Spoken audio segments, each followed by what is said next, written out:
This is Frog and Toad, and they are very best friends. Best friends living in a storybook world. Frog and Toad live in two different houses, and they always like to do kind things for each other. A narrator reads to a captive audience at the San Diego Children's Museum in Escondido. Frog and Toad are the main characters in a classic series of children's books by Arnold Lobel. Their adventures were first written in the 1970s and have lived on in our imaginations for decades. Toad pushed and pulled on the rake. He raked the leaves into a pile. Soon there was not a single leaf in Frog's front yard. He will come home, he'll scratch his head. But this is more than just a read-aloud event at the Children's Museum.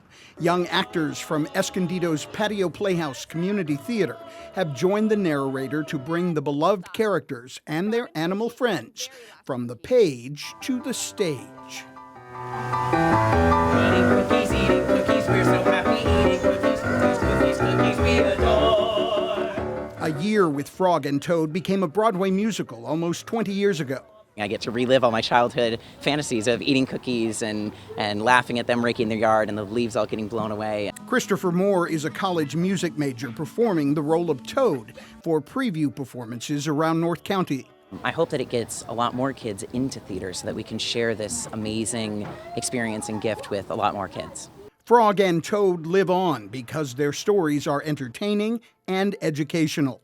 The series is used in many classrooms to help students meet social-emotional goals, especially now, in the aftermath of COVID and its continuing consequences.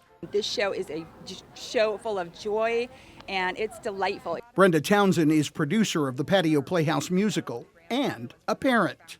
Frog and Toad teach us the power of the importance of friendship in our lives.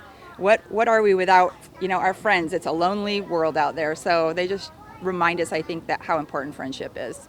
I wonder if we are brave, said Frog. Frog and Toad looked into a mirror.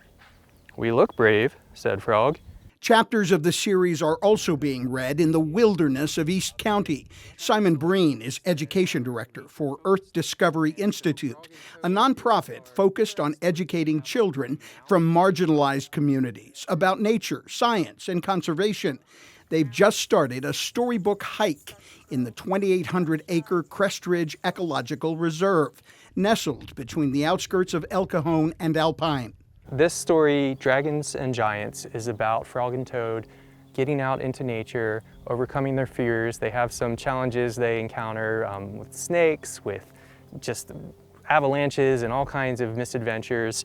Children and their families hike from one station to another, reading and reacting along their journey.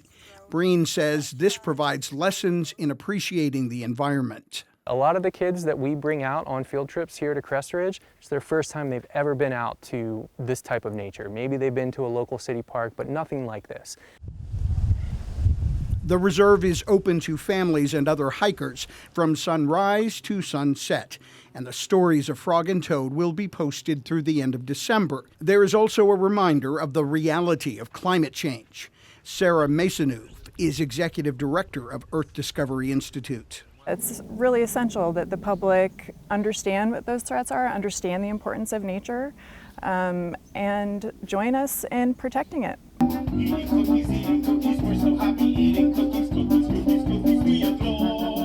So the singing best friends continue to teach life lessons and bring the community together.